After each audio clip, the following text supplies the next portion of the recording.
80 million years ago, disaster came to a world ruled by dinosaurs.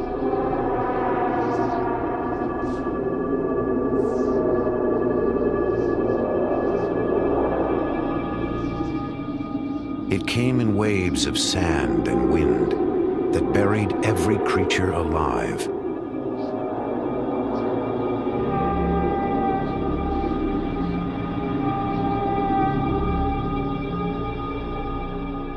For eons, the dinosaurs lay entombed in a place that would one day be called the Gobi Desert, in a country named Mongolia. Among the dead was one of the strangest dinosaurs that ever lived. It was called Oviraptor. It was swift, smart, lethal. Now only bones tell us about its life and the vicious world it lived in.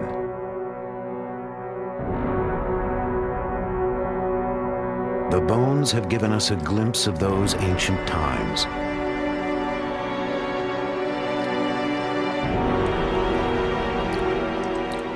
A dim reflection of life before history.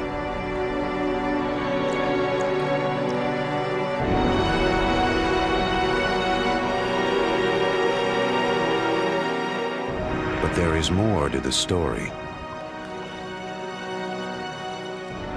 Still hidden in the vast emptiness of the Gobi.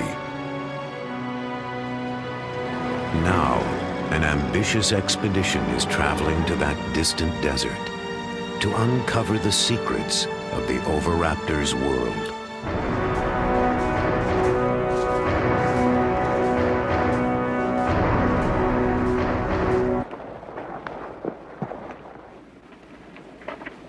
They don't exactly look like scientists.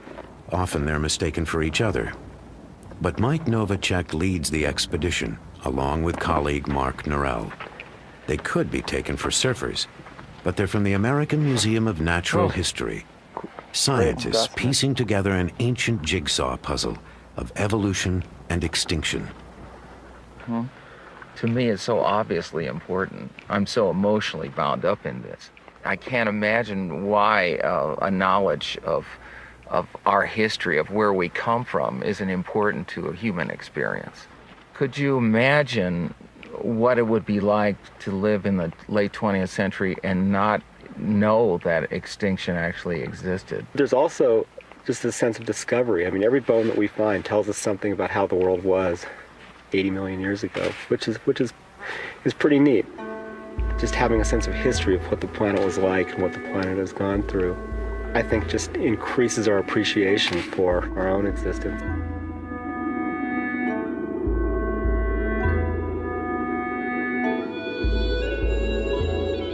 Mike and Mark are about to journey to the sun-scorched badlands of the Gobi.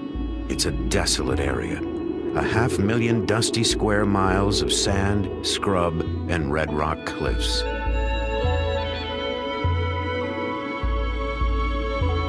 But it's a paleontologist's version of heaven, for this is where the Oviraptors lived and died, and lay untouched in the earth for millennia.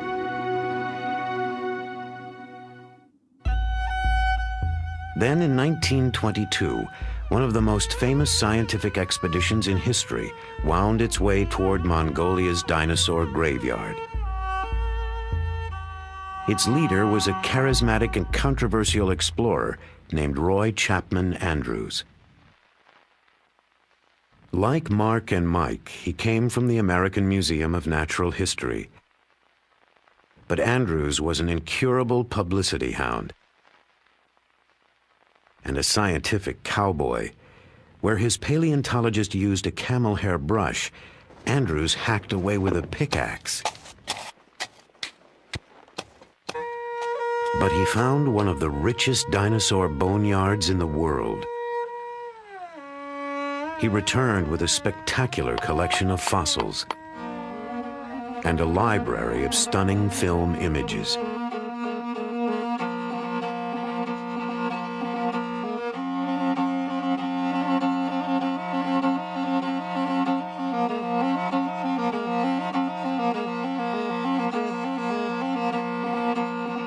But in the 1920s, communists seized power in Mongolia. The open door to the west slammed shut.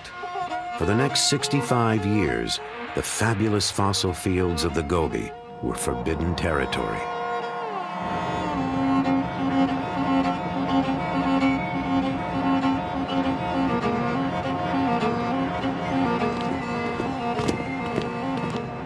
Now everything's changed. Only token symbols of Russia's domination remain. Finally, Western scientists can return. What about, we don't want those onions? They rot. They rot in 2 days. So Yeah. I don't know what we're Mark gonna and Mike were among the first scientists allowed in. They're now back for their 6th expedition with the Mongolian Academy of do. Sciences. 3 kilos? 3 kilos. 3 kilos. Yeah. All right, ready to rock. I'm ready to roll.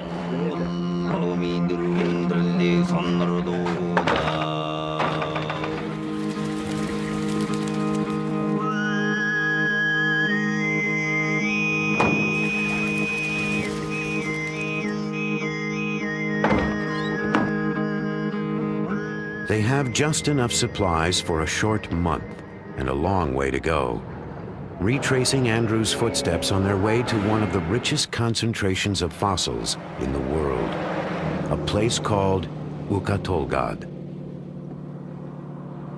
Over a vast span of time, Ukatolgad was ruled by dinosaurs. Dinosaur history can be thought of as a great empire that lasted a few 100 million years. That's a significant slice of the history of life. Imagine that time from the moment the dinosaurs appeared till now is a single day. At midnight, dinosaurs first walked the earth. They're flourishing at noon. They don't go extinct until 5 in the afternoon.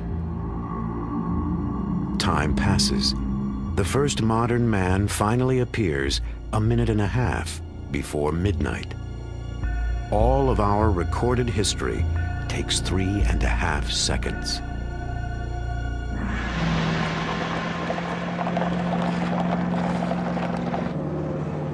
In the Gobi, time seems to have stood still. The Gobi is such a big place, and it basically has no life support system. We really have to bring everything with us. So all our food, all our fuel, which we're carrying in a fuel tanker, all our supplies have to be treated like we're actually exploring a polar region. In such a vast area, success is never certain. Even getting there can be a nightmare. Roy Chapman Andrews thought he'd solved the problem in the 20s with a new piece of technology. When it was announced that we were to attempt a scientific exploration of the Gobi Desert with a fleet of motor cars, men said that we were little less than fools. Only camels had been used in that country. We had 40 men, 8 motor cars, and 150 camels to carry supplies. It was the biggest land scientific expedition ever to leave the United States. Roy Chapman Andrews. From China, Andrews headed northwest. He left Peking, then crossed over the border, and drove deep into the parched heart of outer Mongolia. Mongolia, a land of painted deserts dancing in mirage. Mongolia, a land of mystery, of paradox and promise. A thirsty land, a land of desolation. Gazelles, wild asses, and wolves ranged the marching sands. Few explorers had been there, and they brought back tales of thirst, cold, and hunger. But Andrews found one more thing: mud. Our average speed was only 4 miles an hour. Rocks, ravines, washouts, and ditches followed one another in rapid succession.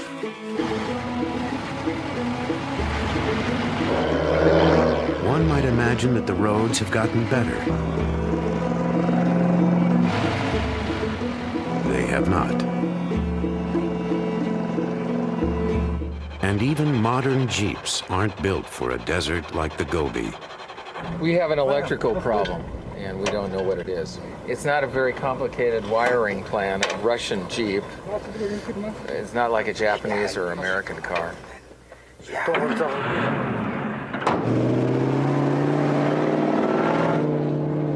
They're up and running, but next, it's a truck's turn.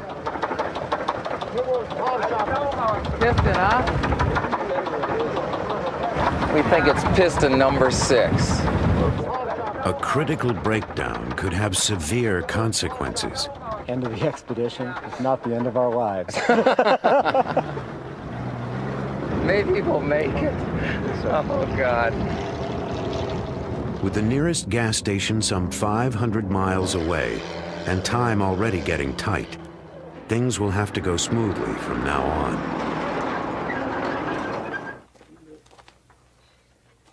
Oh, we're having some mechanical problems. We think it's a fuel pump, but we're not sure. This could be way bad. Could be. It seems to me I got this thing in there without doing the twisty deal. Maybe we'll tow it or Abandon it. Get on with it. We can't stay here more than a day.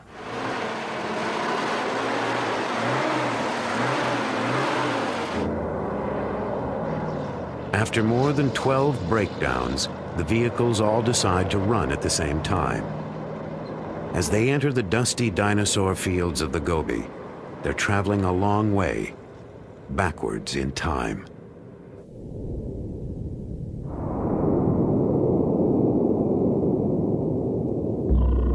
Dinosaurs first appeared some 230 million years ago in a world with a different face.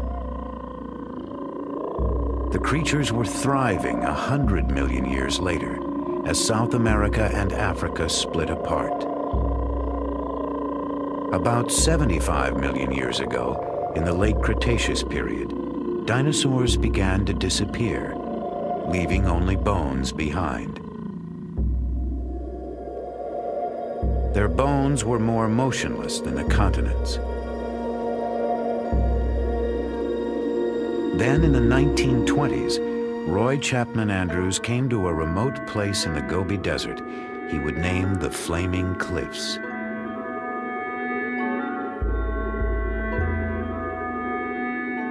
It was a likely-looking place. There appeared to be medieval castles with spires and turrets, brick red in the evening light, colossal gateways, walls and ramparts.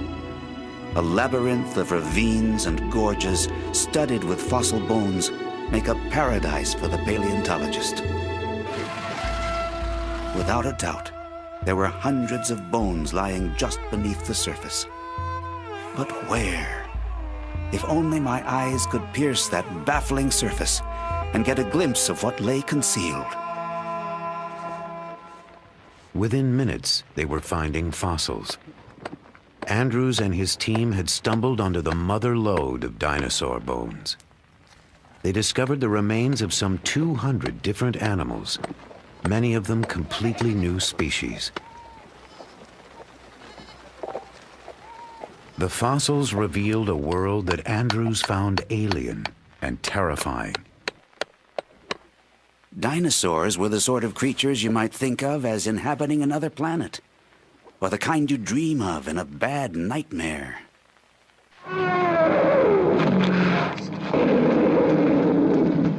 It was an image our culture nourished for generations. Dinosaurs were fierce, monstrous, and not all that bright.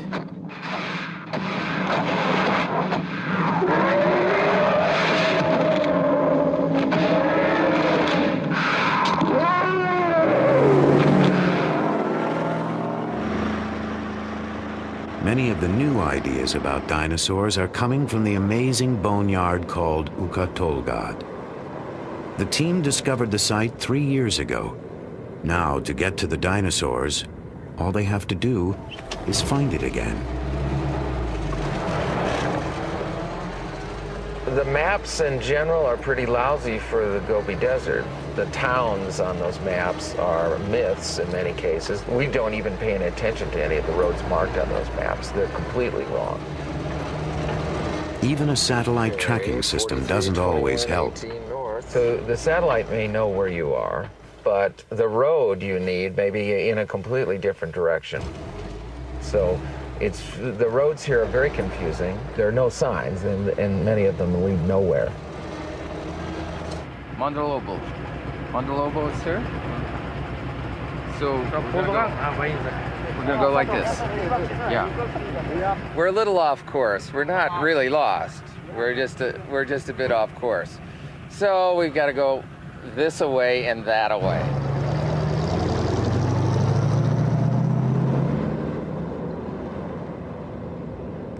At times, you have to go in circles to move forward. Roy Chapman Andrews, too, spent more than a few days wandering the Gobi. But in the end, he blundered into a discovery that stunned the world. A member of his expedition literally stumbled across a critical link in the great chain of being. On July 13th, George Olson reported that he had found some fossil eggs. We did not take his story very seriously. Nevertheless, we were all curious enough to go with him to inspect his find. There could be no mistake. Our paleontologist finally said, "Gentlemen, there is no doubt about it. You are looking at the first dinosaur egg ever found."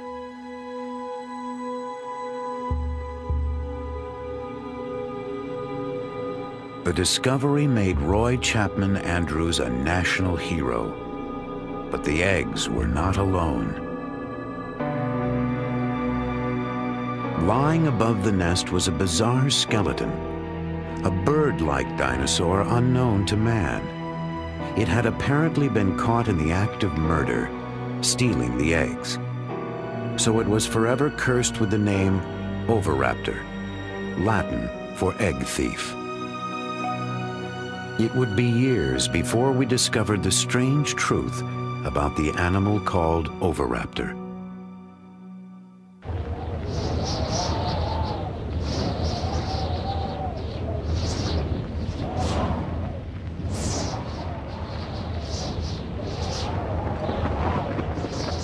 In the late 20s, the winds of change blew fiercely over the great dinosaur fields of Mongolia. That's when Roy Chapman Andrews was forced to leave the Gobi forever. We are more than ever convinced that Central Asia was a paleontology Garden of Eden. Still, we have shown the way, have broken trail, as it were. Later, others will reap a rich harvest.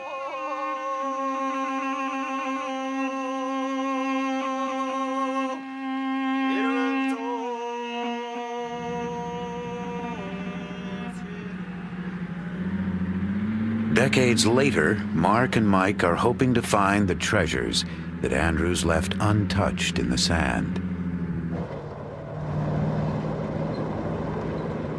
After more than a week in the blistering Gobi, they finally reach their goal, the brown hills of Ukha-Tolgod.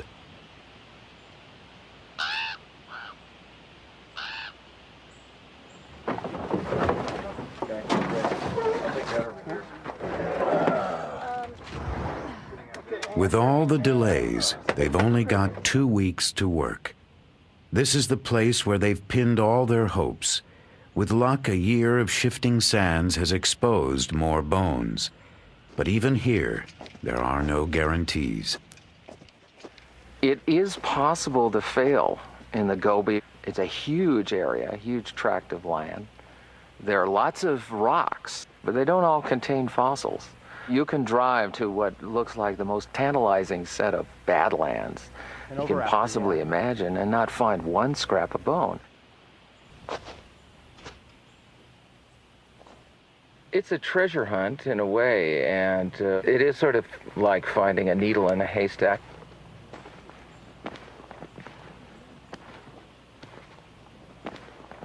But on this day, discovery and elation are immediate. Oh, I see it. Yeah, oh, ooh, wonderful. Yes, that's nice. There's the claws. Nice. The side of the skull here. These are the teeth sticking You can up see these right teeth, here. yeah. Each one of these is a socket for a tooth. Yep. Pretty big. This is the hand claw. Okay. Has this big thing right here on it. Retractor bulge.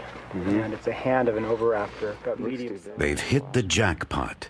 Among their first finds are oviraptors, the creature Andrews knew as egg thief. That's it. Nice. Yeah, this is an Oviraptor. Here's a big male. Considering that Oviraptor is one of the rarest dinosaurs in the world, and there'd only been a handful of specimens found before we discovered this place, where we found 25. I mean, today we found at least 5 just in the first 20 minutes. This is really not what paleontology is like. Most of the time, you don't go find 12 skeletons in a half an hour. There's another one right there, too. Yeah. Each one of these little mounds of little white flecks sticking out there, that's the eroded rubble of The sands of Ukatolgad, moving toward a tragic destiny. I think this was an oasis 80 million years ago.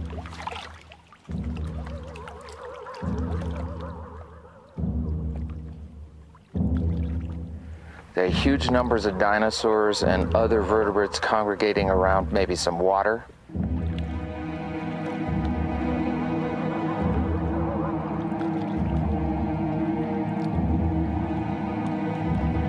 And on occasions, not just one event, but on several occasions, these animals were buried in these sands. We'd have to imagine an enormous sandstorm or an enormous force bearing down on these creatures for such a disaster. Some of the dinosaurs almost look like they're trying to swim to the surface, much like a skier in an avalanche, caught in some cases in their struggle to get out of this sand avalanche or great wall of sand that engulfed them. Perhaps they suffocated in the sand. Hey, I just swept there. Now you've made it all dirty again. Take pride in my work. So next year we'll bring some dust busters. The prehistoric sandstorm buried dinosaurs at every stage of life. And on their first expedition here, Mark and Mike made an unprecedented discovery: a nest with eggs. And inside one was an embryo. The embryo of an oviraptor, like a dinosaur on the half-shell.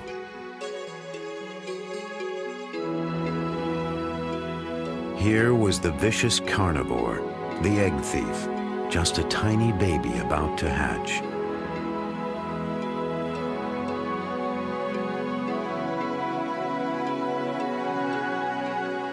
It was an important discovery, a secret moment in the very beginning of this strange dinosaur's life. This year, they're hoping to find out more about the oviraptor and its fate.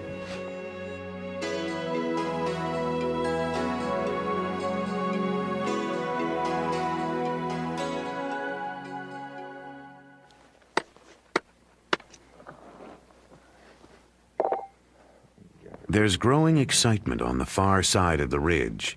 They think they found a completely new kind of dinosaur, a relative of the oviraptor, and it may shed light on what ultimately happened to the dinosaurs. We have no idea what this is. It's a really big animal. It might be something new. This specimen has a lot of important implications that go beyond just being a really beautiful object, so it's exactly what we wanted to find. We hope. The skeleton is what's important. Mark and Mike believe that these bones may help prove an exciting theory, that some dinosaurs actually evolved they evolved into creatures that are still alive today. The bones tell the story. There are uncanny similarities in the skeletons of certain dinosaurs, like these. And modern birds. Almost without doubt, they shared a close common ancestor. And each new find may help prove that dinosaurs did not really go extinct, that birds, in fact, are dinosaurs.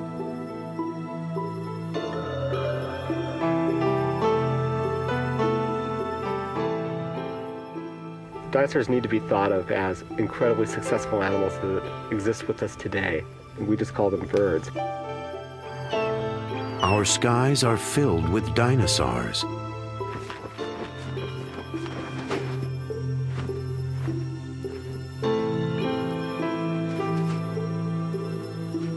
It's a bad metaphor to use to call something like dinosaur-like, you know, just because it's old, obsolete, ugly, stupid, and slow. I mean, that's not what these animals are all about. I mean, it's like the swifts flying around here and things. I mean, they're a type of dinosaur, and that they're still with us now.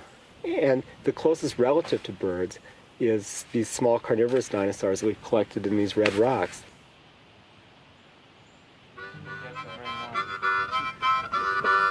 At day's end, hopes are high that this new find will help connect the dots between dinosaurs and birds.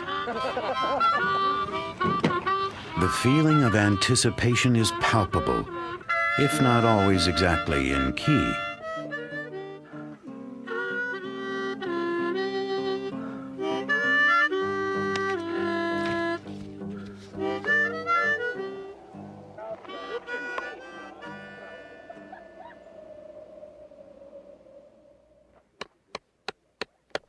First thing in the morning, they're back at the site. So we hope we got something we can identify eventually. So Mike, work on that. Kill that beetle while you're at it. Here we go, Art. Okay, pry it out. As they pry the rock open, they sense trouble. Yeah. Hello. Look at that. Yeah. I don't know what that is. We're a bunch of scutes, maybe. I'm afraid to say. Could it be a theropod with arms? No. Well, there could be, but there's... It's not known to science. I think what we're looking at is that there's a dead theropod right there that's gone, and we're excavating an ankylosaur. And the ankylosaurs are among the most common dinosaurs around. It's not a new dinosaur at all. It's not even related to birds. I'll show you. Clean. I'm sure this is an ankylosaur. I mean, I'm like 100% So do you want to just go away? Okay. What they want to do now is give up. All that work.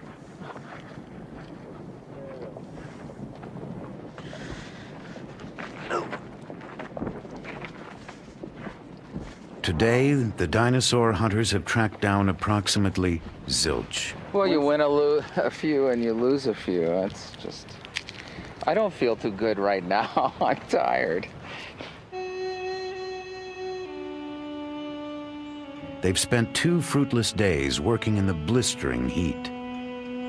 But tomorrow will be another day. With any luck, a better one.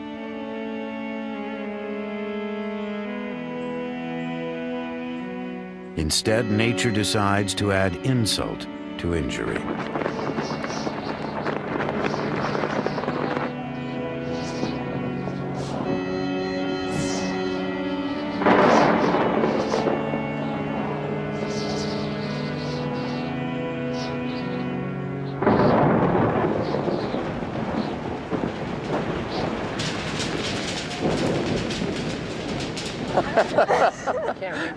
As Mongolian would say, Ik boro, it's raining. Sounds like I'm bored. Yeah, it sounds like I'm bored, yeah.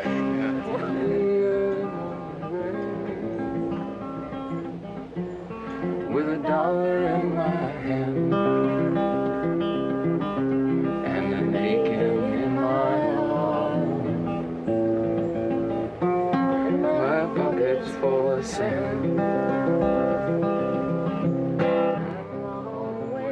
The sun burns off the disappointment. It's a new day and a new dig. This find is not a new species. It's not related to birds, and it's not an oviraptor. But it probably was the oviraptor's prey. It's an animal called Protoceratops. They called these guys the cows of the Cretaceous. They were sort of everywhere. They roamed around, they think maybe in herds. And it's full of spikes. We actually call it spiky now. Yeah. we've sort of bonded with this one. These are the eyes and the snout. So we're looking at the skull from the top. These are cheek spikes and the frill covering the neck here. This one kind of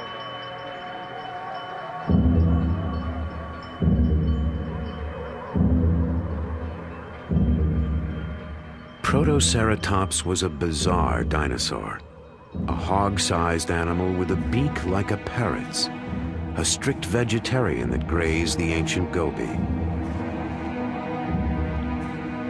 Around its head was an elaborate shield, but the shield didn't protect it from its enemies.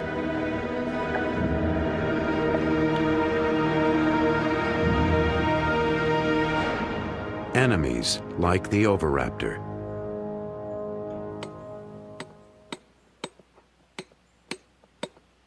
And that's exactly what the team digs up next.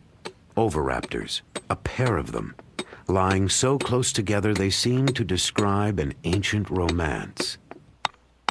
Yeah, we're kind of fond of them. Yeah. We're trying to figure out what names to give them. Sure. Well, you know. Ozzie and Harriet, Romeo and Juliet. Batman and Robin.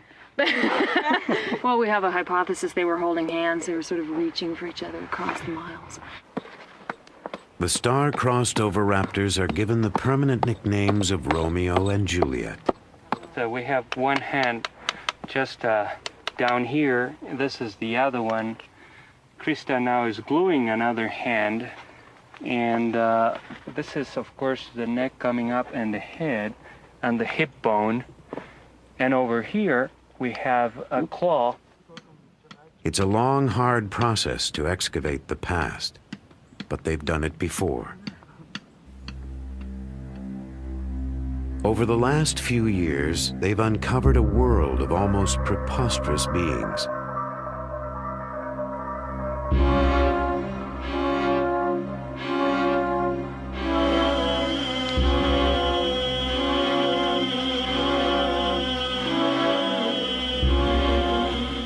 Some are related to birds.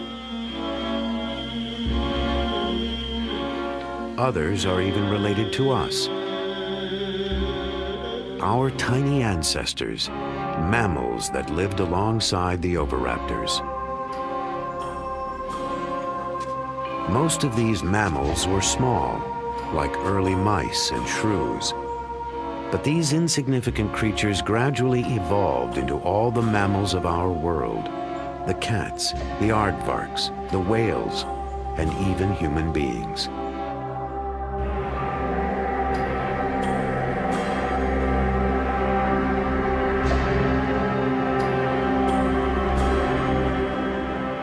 But sometimes evolution has to take a back seat to hygiene.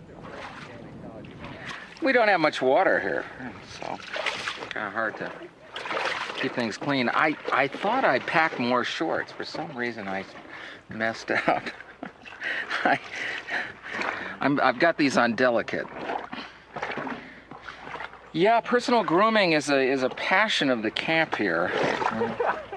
The team spends a lot of time making sure that they're groomed, looking their best at all times.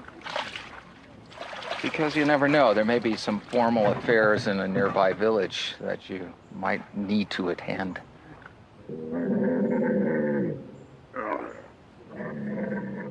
There are only a few days left. It's time for the second act of Romeo and Juliet. The oviraptors await a sheltering shroud of rags and plaster. They're now in the skillful hands of preparator Amy Davidson. I love skeletons. I actually never was that into dinosaurs as a kid, but I've always loved bones. And I have a background as a sculptor, and I've always admired the skeletons that we all have inside us as some of the most beautiful sculpture on Earth. And these fossil skeletons look almost as well preserved as yesterday's camel skeleton, but they're a dinosaur, you know. These fossils are forever.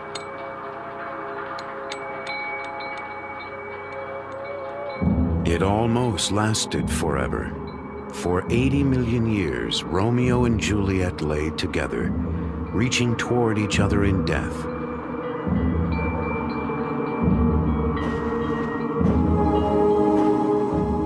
What were they like in life? Did they hunt together, share food with each other, fight with each other? Or was this love among the oviraptors?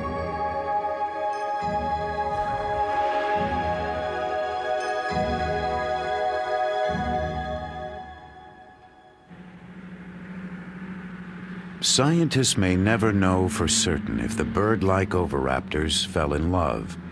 But now there's a new find that digs even deeper into the private lives of the dinosaurs. A place paleontologists usually enter only in their best dreams. Oh yeah, it's farther down. They've discovered another oviraptor. And then, in the dirt below the skeleton, eggs, an entire nest.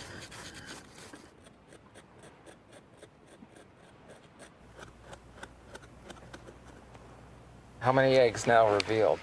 1, 2, 3, 4, 5, 6, 7, 8, 9, and then 3 over there, 12. 12 eggs. All right. There's another one coming out right here. Now, this is really a great fossil find because it's one of the rare instances where we can capture a little bit of behavior that's 80 million years old. Here we have a sort of a day in the life or the death of a creature, of a dinosaur, in association with something it did during its life. This one was fossilized where it dropped, and it happened to drop right on top of its own nest. She didn't just drop there. The good mother oviraptor was sitting on the nest. They probably brought food to their nest, as birds do. And the good mother tended her eggs. Like a bird, she prodded them into a circle. The fearsome carnivore of the Gobi was parenting. So the story of the dinosaur named Egg Thief has finally come full circle. The oviraptors watched over their eggs and took care of the nest. Now they will never be seen as simply nightmare creatures again.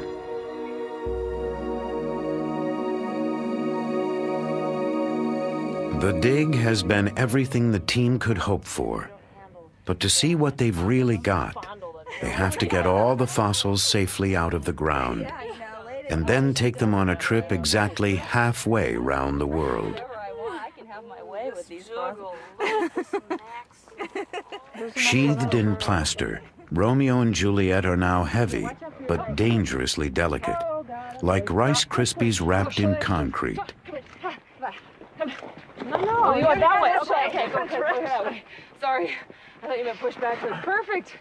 It's beautiful, Amy. More. Okay. Nothing came out. Yeah. All right, Amy. Yeah. So far, so good. Now they have to convince the good mother oviraptor to come down from her hillside perch.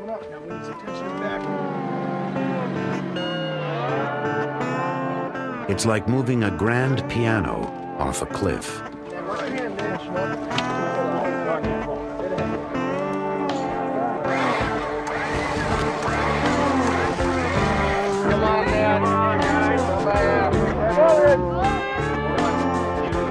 Romeo and Juliet prove just as stubborn.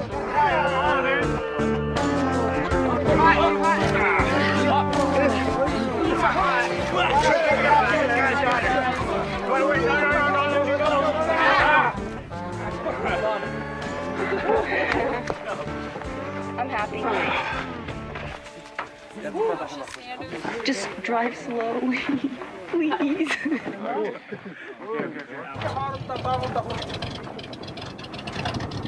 It's not there yet. Could get lost in the mail.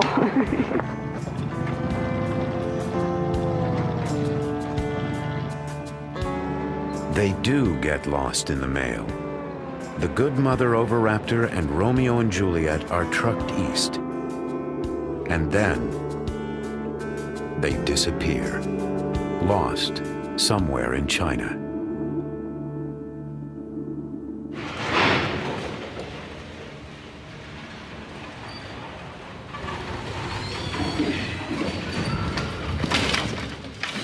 After 4 months bound up in Chinese red tape, the dinosaur fossils finally make it to their destination. The American Museum of Natural History in New York.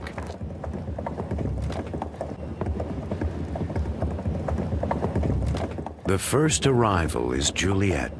She's headed for Amy's lab, where if all goes well, they'll find out what ancient secrets lie beneath the recent coat of plaster. I'm really glad this is here. This is great. From the summer in the Gobi to the winter in New York City.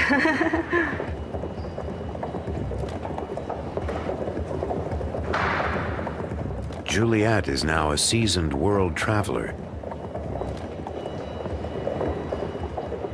After 80 million years of repose, she's the new kid on the block.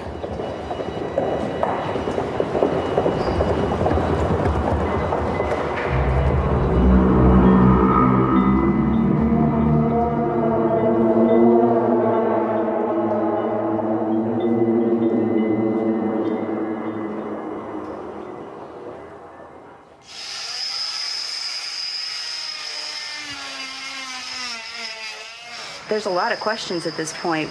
There could be anything in here. I have a feeling that this one's gonna be a nice skeleton. Oh, this is my guess. A nice skeleton, hopefully with a skull all laid out. It's pretty fun.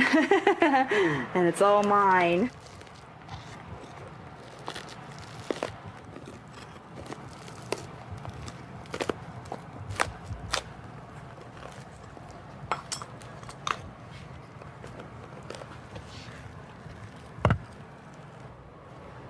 It's a tricky business.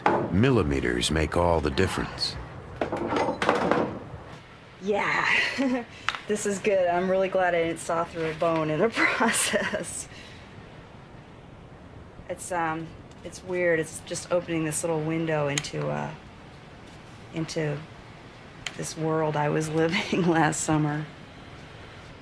Yeah, this looks good.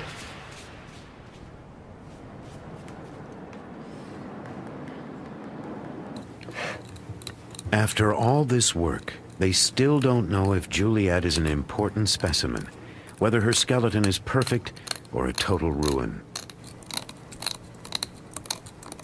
Oh, this is great. I'm really psyched because this is the skull. It does have a skull. We're really, really happy. I like it, you know, working late at night. It's really hard to go home because I just look at it and say, I can't believe this. It's traveled 80 million years and halfway around the world, and it's sitting here, and you know, it's a dinosaur. Working late for that? And it's so beautiful. It's the more I work on it, the more you see this natural sculpture. My work just sort of disappears and this beautiful thing comes out of the rock.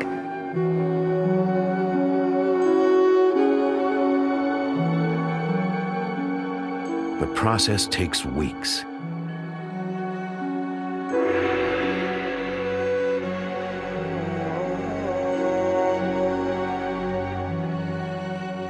Finally, Juliet is revealed in all her splendor. She's everything they've been hoping for. Perhaps the most perfect specimen ever found. A dinosaur for the ages. It's a beautiful fossil. In fact, I mean, I think that this is probably the best prepared and the best preserved oviraptor that's yet been worked on from our expedition or even anywhere in the world. I think we're going to have to be able to relish in the fruits of last summer for many years to come. Makes you wonder what's still out there. She's more than a pretty face. These bones will help us trace the evolution of dinosaurs into birds. Meanwhile, Juliet makes a scientist dream about the world she left behind. I think what fascinates me is the broad picture. What was it like if you were flying in a little Piper Cub over that area like some of the bush pilots do over the Serengeti? What would it look like then? All those dinosaurs and the mammals and the lizards and the Gobi. After 6 long summers, Mark and Mike have uncovered the hidden secrets of the Gobi, making Juliet's world feel almost real. You could picture a lake perhaps and some cliffs and a bunch of oviraptors on a cliff like a colony of seabirds perhaps.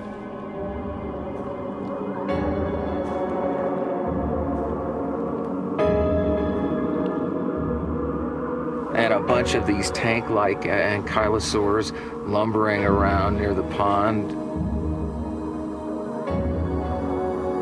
And perhaps a herd of protoceratops wandering through, and every once in a while a vicious velociraptor coming over the hill to nab something.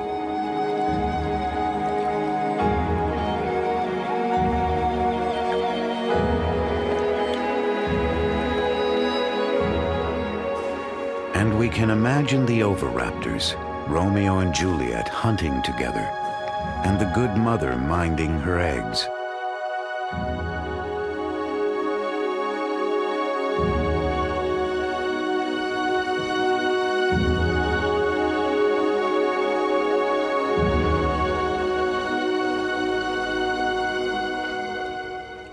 Unnoticed in its low station is our own ancestor, a tiny, tense creature lost among the powerful beings of the ancient Gobi.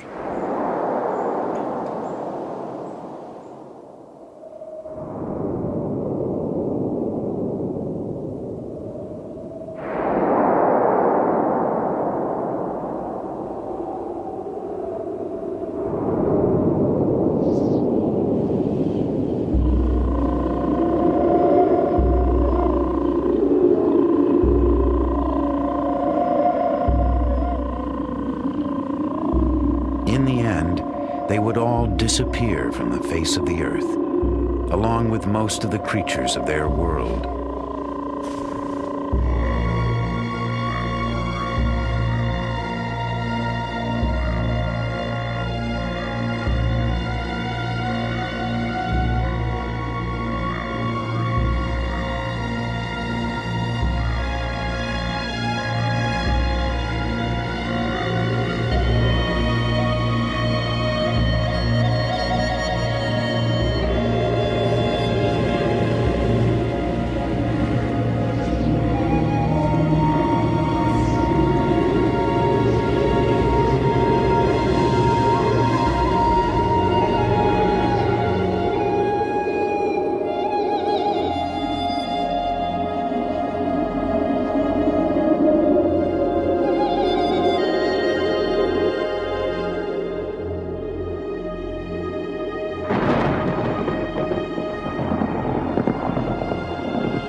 From our perspective, of course, this mass extinction event is not a big problem because we're part of the group that survived and started evolving into bats and large hoofed animals and lions and tigers and bears, and ultimately humans. Ultimately humans, like the oviraptors and most of the dinosaur kingdom, may not be able to count on permanent residence on Earth. Every species that's ever lived has become extinct or will become extinct. And whether extinction is due to the total decimation of a population or whether it's due to the evolution of that species into another species, nevertheless, everybody becomes extinct eventually. So in that view, we've had it. Some species lived and then died out, a story like any other story. Others evolved, changed, and lived on. So perhaps a message about our own future is encoded in these silent remnants of the past. The only real knowledge we have of our distant biological past is from the fossil record. And it gives us a sense of who we are and where we sit in the world and what that world might become. Time is the hardest rock to pierce, and the story of life, with its infinite changes, is the greatest mystery we have. But the expedition has been blessed with luck. They've gazed into the past and brought the violent and tender world of the oviraptor that much closer to our own.